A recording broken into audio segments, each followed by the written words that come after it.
That's as of January 11th. Doesn't make any sense to me. How you doing, sir? Sure.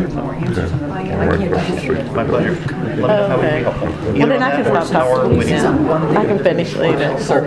Pleasure. Thank you. I'm finished. Down here in the end, there's my card. Glad you have that here. I know you have to. I've been waiting patiently here. Can I get two questions? I thought you guys were... No, I've been waiting. No, not at all. My name's Sam Ettaro, publicmedia.tv. Okay. Nice to meet you. Welcome to Pennsylvania. Okay. Appreciate your coming up here and enlightening us on the Real ID Act. I have a question for you regarding, just right up your lines, Homeland Security. Now, one of the things that has come to light recently in our looking into this here is this contract between this company Visage, which operates under L1 Identity Solutions. Actually, make it quick. I'm going to... That's fine. A gentleman by the name of Iftikhar Ahmed, who was educated in Pakistan, is responsible for a lot of these technologies that are being used by states around to implement Real ID. If it's a Visage question, you'll have to answer. No, this is directly to Homeland Security. If indeed your primary purpose is security of this nation, which we understand that, how is Homeland Security, your department, looking into the relationships and the people that are providing these technologies, such as L1 identities? We don't have a relationship with L1. States have relationships with card manufacturers. So whichever state may have a relationship through a contract with L1 or any other car producing manufacturer, you'll have to talk to the states. But the Department of Homeland Security does not have a contractual relationship with any car producing company. That I understand. Don't you think, though, it would be prudent to take a look into those contracts of the service providers? We're capturing biometric data of free American citizens and putting it into these databases. Excuse me, sir. I wasn't finished with my question. Excuse me, ma'am. Say to Stevens, I'm the research in intergovernmental affairs. Oh, pleasure to meet you. Pleasure to meet you too. Thank you for coming out. Okay, thank you. Can I finish my question? But you really have to talk to a contractor about. I'm asking you from the standpoint of Department of Homeland Security.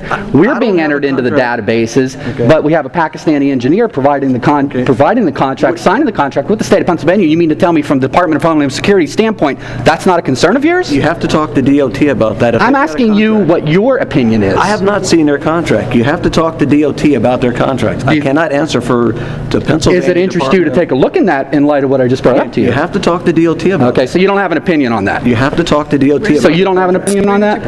Okay, I didn't think. Thank you. Are you okay, or do you need me to wait to get you over there?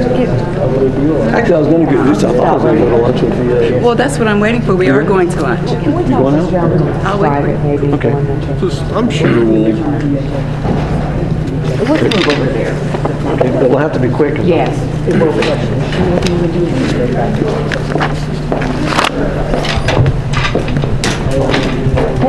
We'll get you your time, okay? I'm not standing in the way of the camera right now.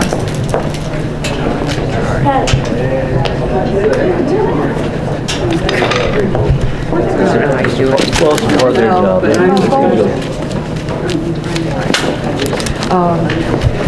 A couple of quick questions here. To explain for the average Pennsylvania citizen, I understand when they renew their license now, they can basically do it via mail, get a card, take their picture in. Kind of what would be the big difference in getting a Real ID than what they do now? Well, the process can be the same. What Real ID requires for it is you must verify the information that you bring in to the Department of Motor Vehicle before you can be issued a Real ID driver's license. For example, you must verify the birth certificate if you choose, if you bring one of those in, or your Social Security number must be electronically verified with the Social Security Administration. You must also verify that you're here in the country with lawful status, and then your birth certificate is also verified. So if you can verify those documents or that information, your process can be the same, including remote renewal. So for states that have a remote renewal capability, after that source document has been verified, you can still use remote renewal capability. But initially they would have to bring it in for Real ID. Initially, yes. And will that take longer than the process now? Well, we suspect it may take a bit longer than the process now. How much will depend on how efficient some of the state processes are. Each DMV, as we take a look at the 50 states, the District of Columbia, and 5 different territories, each process now has a certain amount of time to it. So would there be some additional time? Probably. But we think it's worth it to ensure that identities, of course, are safe, secure, and then as we take a look at implementing better security across the American landscape, we think it's just well worth the investment in time. Why will this make the Americans more secure?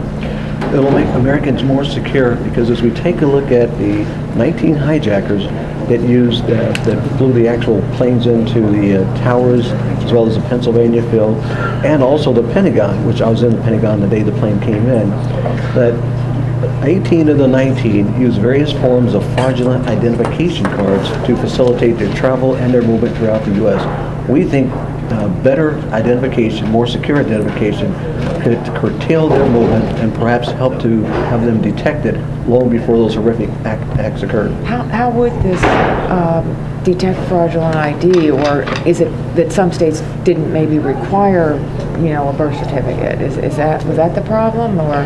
Well, in many cases, they didn't have the electronic capability to verify the data on those documents that those hijackers brought in. So with Real ID in place, that electronic verification would in fact identify those individuals. And that would be at DMV people would do that? That would be DMV through the various federal databases that'll be up and supporting Real ID. Now there are only state databases, is that correct? People would be in a state database or not at all in a database? Except for 47 states currently have Social Security verification. And again, that's been something that's been recently added after 9/11 that many states have come on board. Legal status verification, right now there are 27 states that verify legal status. Again, that's a feature that's been added after 9/11. So in preparation for Real ID and more secure documents, many states have on their own accord recognized that they have flaws in their system, and they have various systems that could very easily be fraudulently circumvented. So they've improved their security processes, but also improved their documents. What about like a 15-year-old trying to get on a plane who wouldn't be required to get a driver's license? Would a 15-year-old under this have to get Real ID? No, the process for the 15-year-old would be the same as it is today. There would be no change for the 15-year-old. So they wouldn't have to get a Real ID right now? No. And overall, you think this would be secure, but cost to Pennsylvania at this point? Well, the cost to Pennsylvania, I believe Deputy Secretary Myers earlier mentioned that they're assessing the cost and the issuance change impacts to Pennsylvania, and they haven't completed that survey yet. What about all these concerns about privacy, the fact that these biometric pictures, that you could be spotted places and all your information in the federal database could be hacked into? Yeah, there will be no federal database, and there really aren't any biometrics. The only thing that is required on the Real ID driver's license or ID card is a signature and a photo, which just about all states require that today. So really, in that regard, there is no change. Well, your information will be in a computer in a federal database. No, your information will not be in a computer in a federal database. States will still retain the data just as they do today. What we'll have is like a red light, green light check, where your information goes to a database to check to see whether or not you are who you say you are. A green light comes back and says information verified. There will be no exchange of data, no records accumulated, and no record actually in storage or database that can be mined at any point in time. That is not a part of Real ID. I thought earlier you said there is going to be a federal database. No, there won't be a federal database. There will be a verifying system where information will pass through that system, which is a red light, green light check.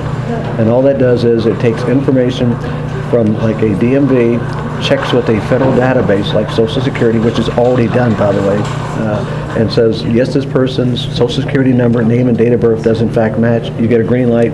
There's no exchange of information. Is that not currently done in Pennsylvania? That is currently done in Pennsylvania and 46 other states. It is? Yes.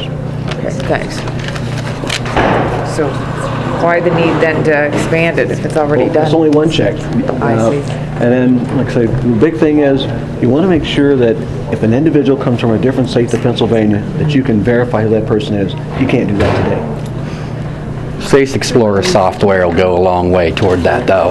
He's saying there's not biometrics involved with this. That's exactly what we tried to show you before, ma'am. company by the name of Visage, L1 Identity Solutions. happens when Pakistani engineer who developed the Face Explorer biometric software that is being used in Pennsylvania and other states. Not biometrics, sir. How can you say that? Good thing they didn't swear you in under oath today, sir.